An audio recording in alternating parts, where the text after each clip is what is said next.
Hey everybody, this is your Digital Super Saiyan 3 back here with another video, and welcome to my September pay-per-view review.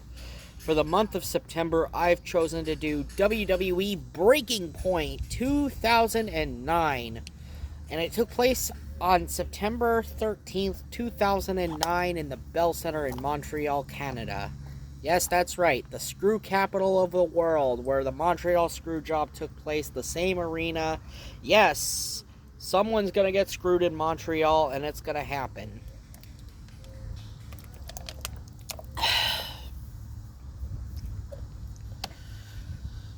So you got on the commentary team, you got three commentary teams. You got, for SmackDown, you got JR and Todd Grisham.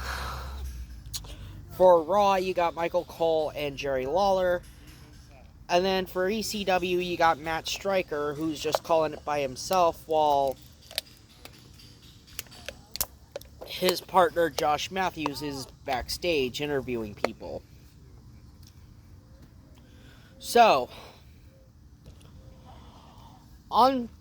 anyway, the theme song for this show was Still Unbroken by the legendary Leonard Skinner. Anyway, opening contest was for the WWE Unified Tag Team Championships as Chris Jericho and The Big Show defeat Mark Henry and MVP in a really good match. This was a very solid tag team match. I like the structure of both teams and how both teams stacked up against each other. One being composed of a big guy and the other being composed of a little guy.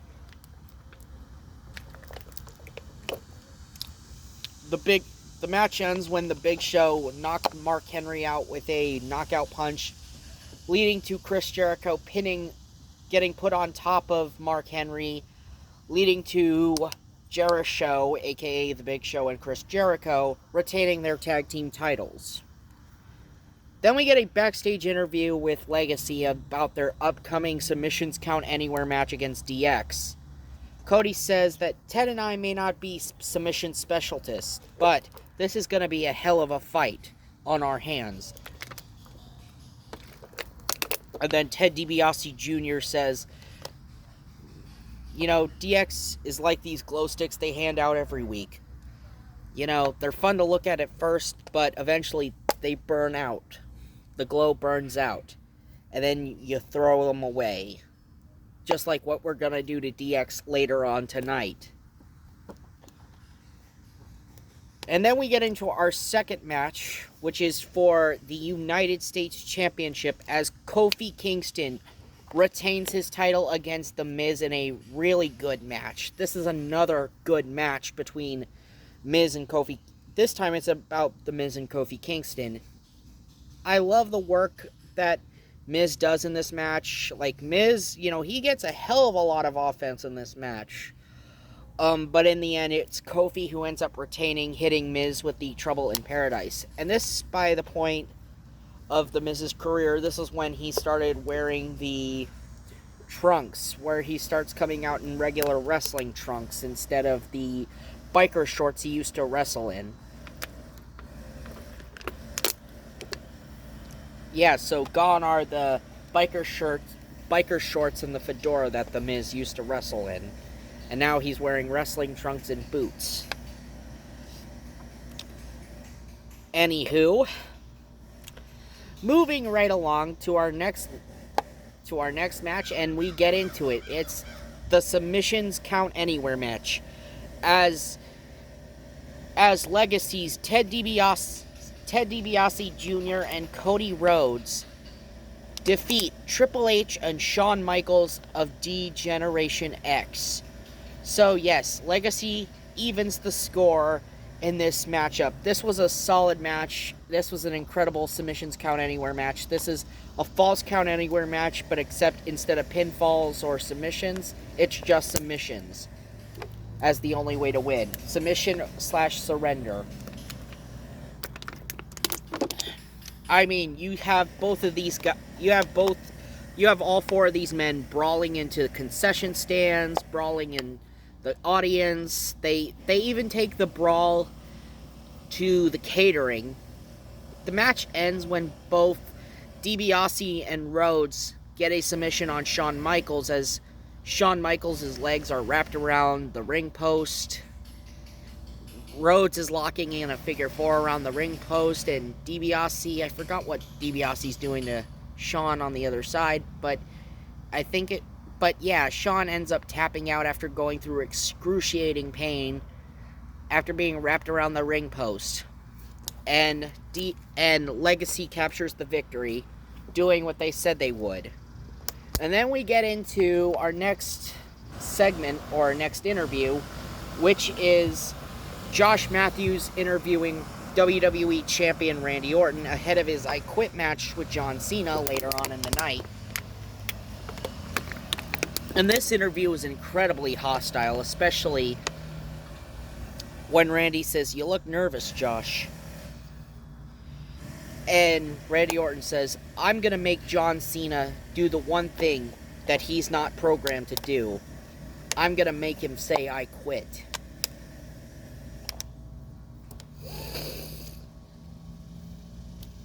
And then we get into our next match, which is a Singapore Kane match, as Kane defeats the Great Khali in a Singapore Kane match. Okay, yes, I knew this match was going to be crap because, again, it's a match with the Great Khali. What'd you expect? You're not going to get 5-star classics with a guy like Khali, and plus with a guy like Khali, you know, I'm sure he's a nice guy in real life. If people know if there are people who had experiences with Khali, whether he would have been nice or not, let me know in the comments section below. But yeah, Khali was not a good performer. Anyway, yeah, it was what you expect. Yeah, you had kendo sticks tied to the ring post. Kane and Khali ended up using the kendo sticks. But in the end, it was Kane who ended up getting the victory, chokeslamming Khali. 1, 2, 3, Kane is your victor. And that's all I can say about this match. And then we get into our next match, which is for the ECW Championship, as the champion, Christian, defeats William Regal in a really, really, really good match this was. Another solid match for the ECW Championship. Christian ends up retaining against William Regal. Oh yeah, and William Regal's two guys, Ezekiel Jackson and Vladimir Kozlov, were sent to the back. So yeah, Kozlov and Ezekiel Jackson were sent to the back, leaving Regal to have a one-on-one bout with Christian. And overall, it was still a good match regardless. Christian and Regal had a hell of a match. And that's all I can say about that, as Christian hit the kill switch on Regal to get the 1, 2, 3 and retain his ECW Championship. And now we get into our next match. It is the I Quit match for the WWE Championship. But before this, yes, we had an interview with CM Punk and I think Maria Menounos, where CM Punk talked about how he's not afraid of The Undertaker and everything. And then the lights briefly went out in Punk's dressing room, and then the lights came back on, and then CM Punk ended up seeing Jimmy Wang Yang in the doorway, and then Punk beat up Jimmy Wang Yang, and then that was about it. Now the I Quit match itself with John Cena and Randy Orton. I gotta say, this was a hell of a lot better than their match from SummerSlam. Now, yeah, the match from SummerSlam wasn't that bad, but it certainly wasn't as good as their 2007 SummerSlam match. But anyway, their match here was really good. It was actually a really good match. If people say that Orton and Cena didn't have any good matches against each other, then check this match out, as well as their Braggin' Rights Iron Man match. And don't worry, I'll eventually do Braggin' Rights 2009 eventually.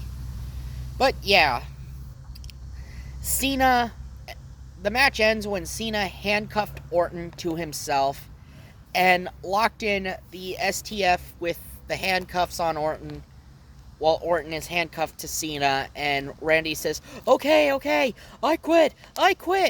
I mean, after every dastardly thing Orton did to Cena in this matchup, Cena ends up winning the WWE Championship.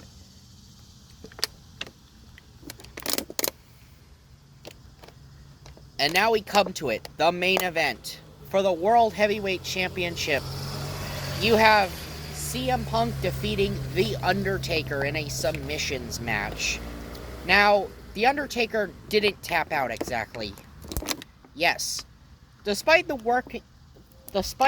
this match, right as The Undertaker, who we thought had this match won, by the way, I mean, Punk, we did see Punk tap out to the Hell's Gate, but then Theodore Long comes out, says, no, the Hell's Gate was banned,